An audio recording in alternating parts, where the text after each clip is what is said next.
नमस्कार, India news देख रहे हैं आप। आपके साथ में हूं सुरभि तिवारी। अब आपको सीधे प्रेस कॉन्फ्रेंस पे लिए चलते जहां पर Baspa supremo Mayawati press conference कर रही हैं।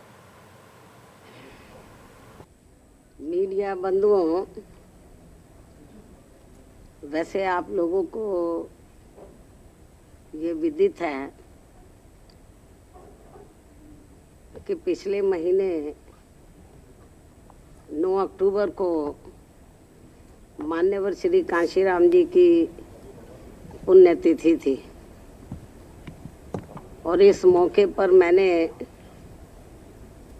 मान्यवर श्री कांशीराम जी स्मारक स्थल पर पूरे यूपी से लाखों की तादाद में आए हुए लोगों को संबोधित करते हुए आखिर में ये कहा था, पार्टी के लोगों को उनको आगे का प्रोग्राम देते हुए उनको ये कहा था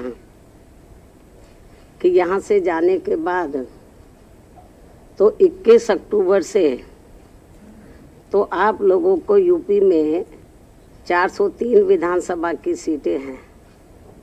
तो प्रत्येक विधानसभा में जो आप लोगों ने पोलिंग बूथ की कमेटियां बनाई हैं तो उनके पदाधिकारियों का बंद जगह पर कैडर लेना है और चुनाव को ध्यान में रखकर तो उनको जो मैं समय समय पर प्रेस के जरिए, ट्वीट के जरिए जो भी कुछ मैं चुनाव को ध्यान में रखकर अपनी बात रखती रही हूँ तो उनको वो बताना चाहिए। और इसके साथ ही उनको जो कमेटियां बन चुकी हैं तो कमेटियों के पदाधिकारियों के कार्यों का भी रिव्यू करना चाहिए कि जो पदाधिकारी हैं वो बराबर काम कर रहे हैं, नहीं कर रहे हैं।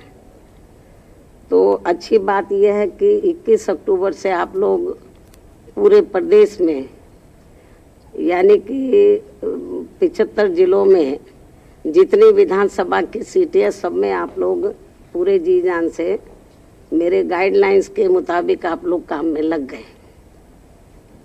और अभी हाल ही में जब मैं दिल्ली से लौटकर आई तो मैंने अगले दिन ही तो पश्चिमी यूपी के 4 मंडलों की जो आपको 21 अक्टूबर से काम दिया गया था तो कैडर बराबर जो चल रहे थे उसका रिव्यू किया। और ये विधानसभा की कमेटी और नीचे सेक्टर या पोलिंग बूथ की कमेटी बराबर काम कर रही है, नहीं कर रही है, पूरा रिव्यू किया। और उसके बारे में मैंने प्रेस नोट के जरिए मीडिया को भी अवगत कराया था।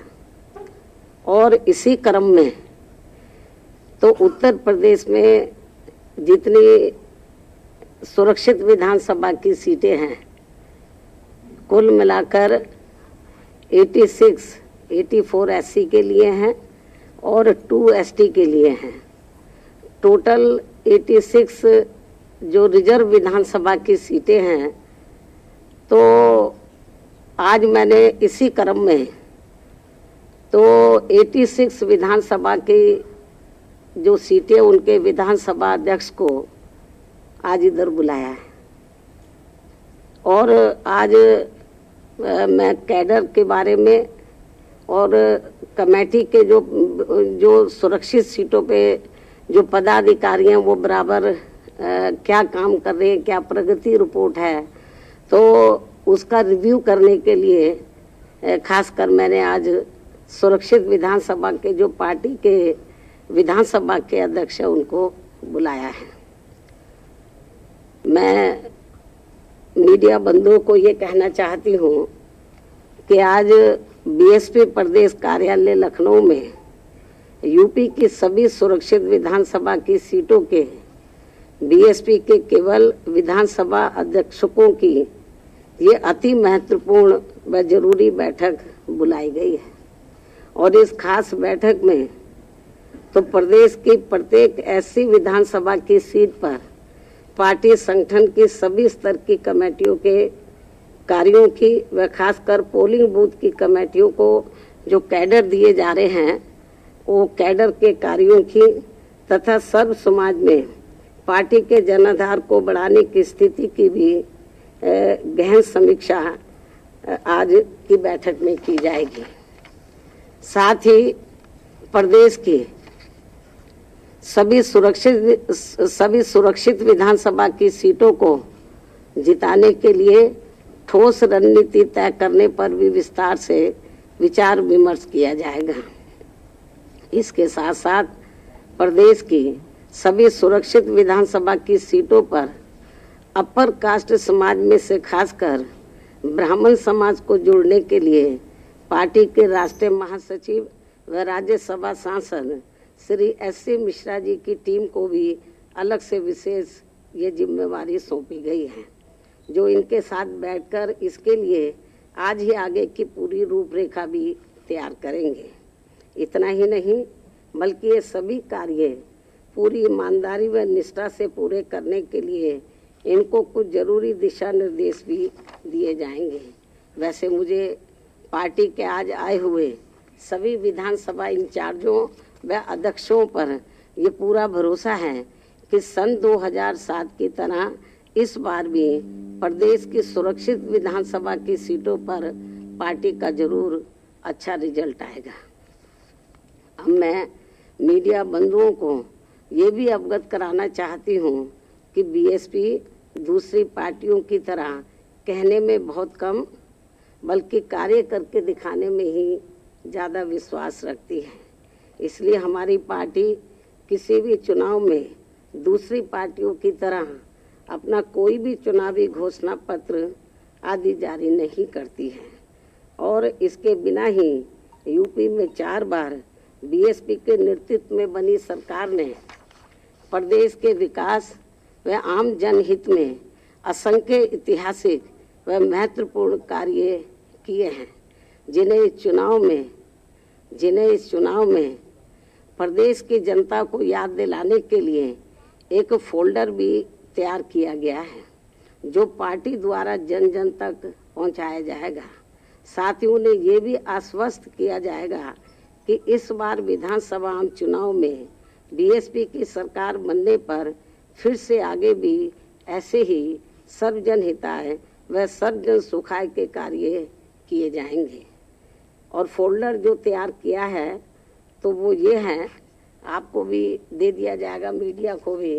ये हमने ये कई पेज का फोल्डर है, तो जो हमने तैयार किया है तो यूपी में ये पूरे 403 विधानसभा में गांव-गांव और कस्बे तक इस फोल्डर को लोगों के हाथों में दिया जाएगा पढ़ने के लिए, ताकि उन्हें ये एहसास हो जाए कि मेरे नेतृत्व में बनी सरकार ने तो यूपी में क्या क्या महत्वपूर्ण कार्य किए हैं।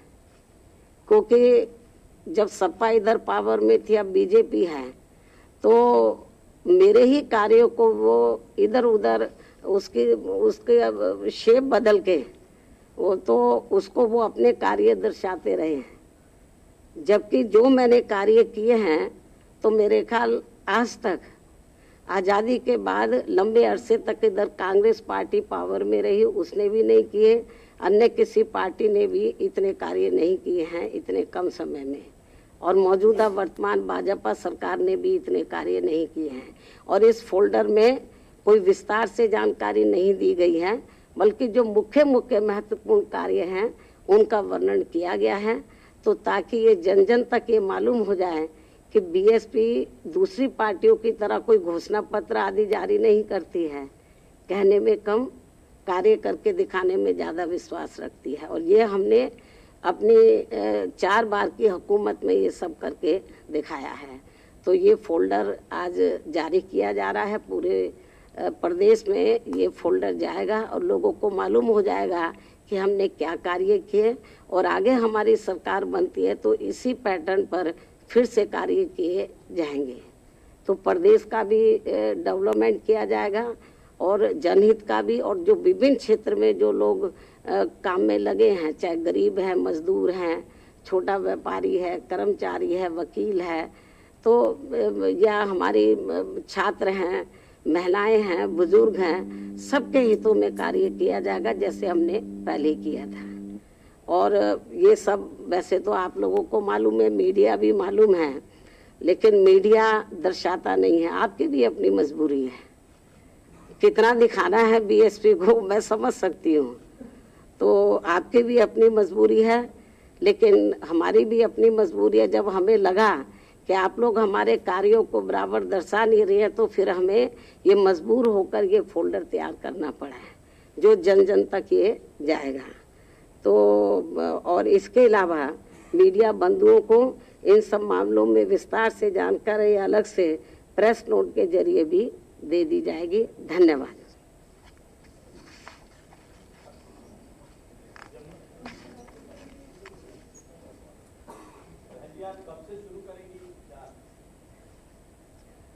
क्या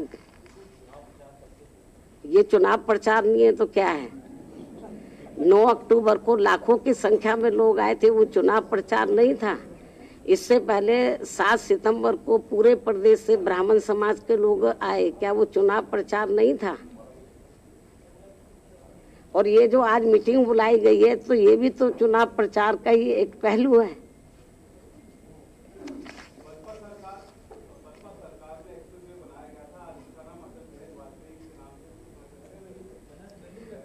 अभी तो मैंने मेरे ख्याल अभी तो सुना नहीं है, जब ये घोषित हो जाएगा तो उसी समय इसकी प्रतिक्रिया दी जाएगी।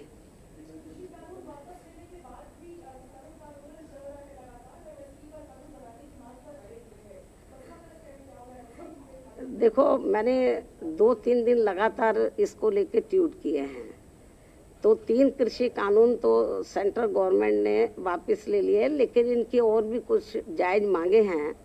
तो केंद्र की सरकार को, जो किसान संगठन है, तो उनके साथ बैठकर उनकी समस्याओं का समाधान करना चाहिए, ताकि किसान लोग तो खुशी खुशी से फिर अपने घरों में वापस जाकर तो अपने काम में लग जाएं।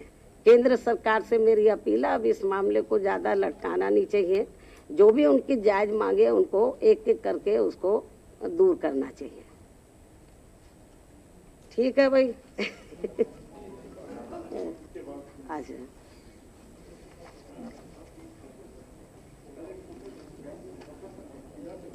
नहीं ऐसा नहीं।